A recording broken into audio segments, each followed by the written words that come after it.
All right, good morning. I'm hoping this video makes it to the channel because I've tried to do it a couple of times. A couple of days ago, I recorded one and the microphone went, and yeah, I lost like 10 minutes of what I was saying and could not remember anything I was saying. Um,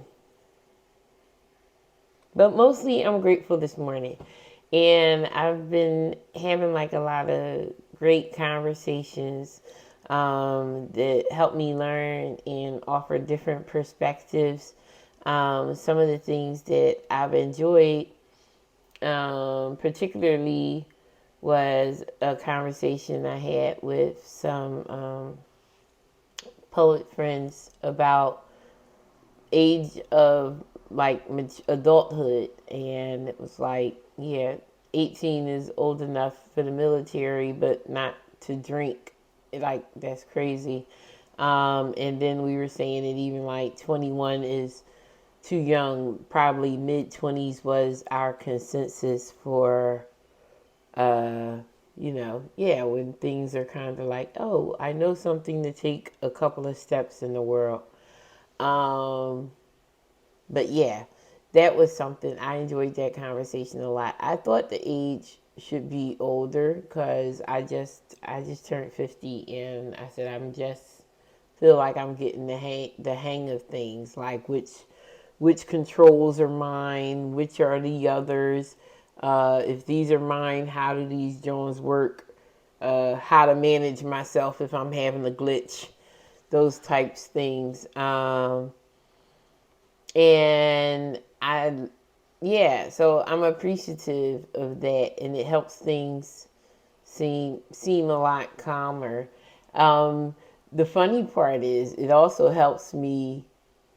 Well, it causes me to be a little bit curious about where perhaps I might have been a little more drama in the past than my memory says.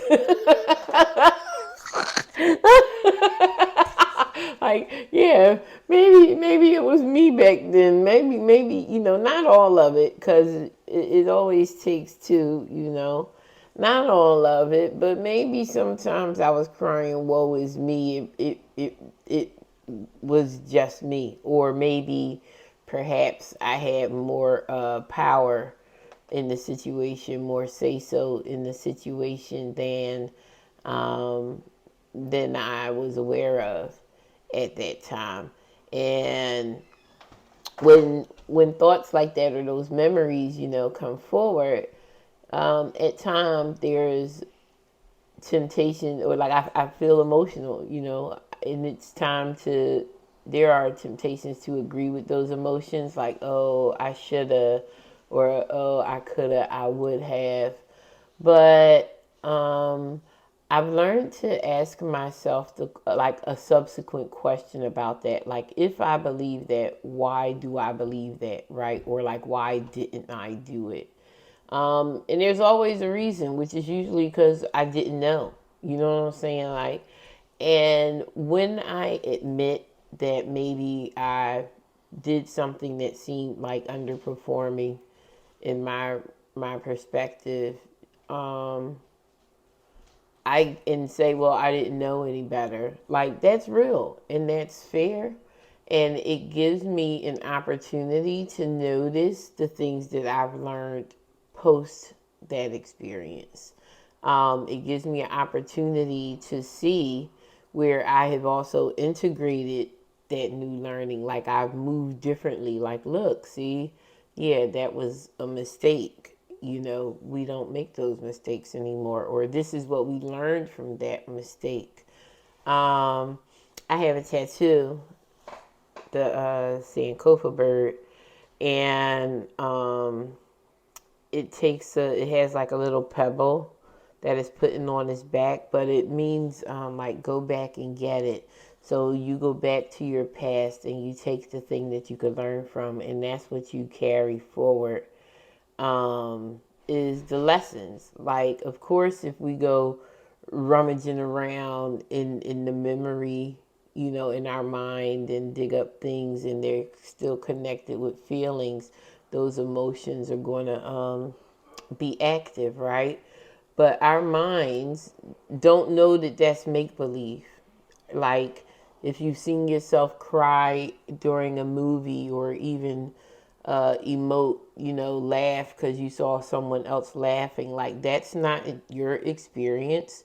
But because your mind is perceptive of what's going on, it's like, oh, that's what's going on right now. The chemicals don't know that it's make believe. The chemicals don't know that what you're bringing to your to your awareness is something in the past. So um, it helps to be able to, there are times where I may still um, have moments of grief around some things. Like my mom's been gone since 2015, almost 10 years now, and there's been a few Mother's Days, but this one this year, oh my gosh, I was buckets of tears, and I kept trying to reason with myself, like, my God, why are we crying? Like, what is going on? Like, we've done this, we've had this day just fine, but this year, honey, I had to acknowledge my emotions. I had to let myself have that experience, and then also remind, because now this is a trick, right? Because potentially, because emotions, and like I said, our mind, like, actively, once they start, it's going to keep starting. Like, it could easily go from, I miss my mom. Oh, I wish my mom were here. Oh, I should have done more for her. Oh, I was a horrible child. Mother, why'd you leave me so soon? Like, it could easily go into all of those woulda, couldas, and shouldas, if onlys. Um, and I'm talking about this in a very reasoned way right now because those things aren't present. Um, but having sat with myself a few times in meditation, and gently, gently ask myself in times of emotions, why are we crying? What's the matter? I miss my mom. Yeah, I miss her too. What what what would we want from mom right now? You know what I mean? Like, I want to get closer to the heart of what the problem is, because it, real shit, when I notice I'm tending to in a sad state with my mom, like, 'cause there are times when things is popping and I be like, oh man, she would have a ball. Like, I miss her then also, right? Like, I want her present then also. But in those moments of grief, um, miss my mom, what is it that I'm wanting? Perhaps I've noticed that it's times when maybe I'm feeling alone. Maybe I'm feeling unheard. Maybe I'm just wanting that deep sense of unconditional intimacy, right? Because nobody hugs and cuddles like mom. She don't. At least my mom. It could, if mom, I did it, but I'm, she'll love on me, and but I'm gonna get it, but she gonna let me get them tears out first. Sometimes it's just that. Sometimes it's just the idea of, I'm tired and don't feel like feeding myself, and the only other person that would be tired and not feel like feeding themselves but feed me anyway would be my mom, right? When with that idea that I want something that only one other person in the world would do, you know. But yeah, and it doesn't solve it in the moment. It doesn't solve it in the moment. Like, whatever it is, even me acknowledging it doesn't make it like, poof, I'm all better now. But it sends my thoughts in a better direction. It sends me it puts my awareness to what's present, because there's a verse in the Bible that says what is lacking can never be counted. Like the list of shit that's wrong and ain't going right is fucking endless. But which, if I can get honor, we stipulate for the record that that shit is endless. We don't need to itemize. What we can do, what I can do, is look at what's present. Like if it's that sense of, oh, lonesomeness, there's no one to talk to, it would help me to remember, or at least identify, where that's actually present in my life now. Who is it that I can call? And not every time someone is available. So I have a journal.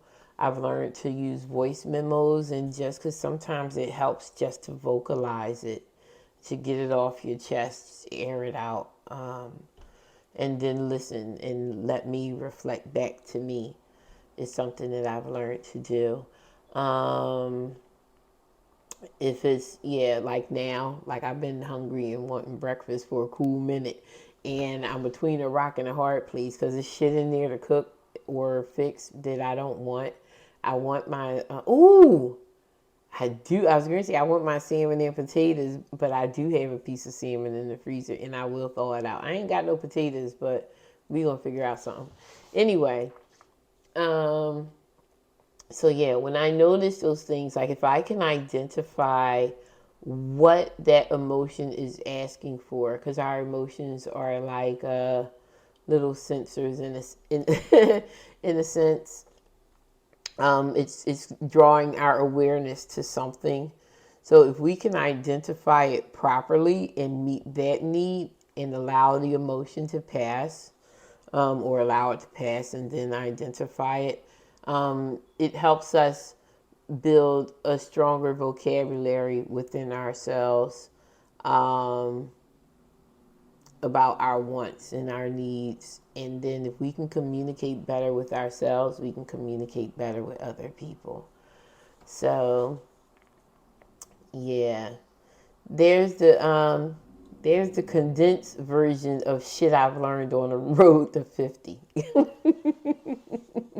May your travels be as light and joyful as mine, and I'll check in with you again in about another 50 years, or the next time I make a video. Bye.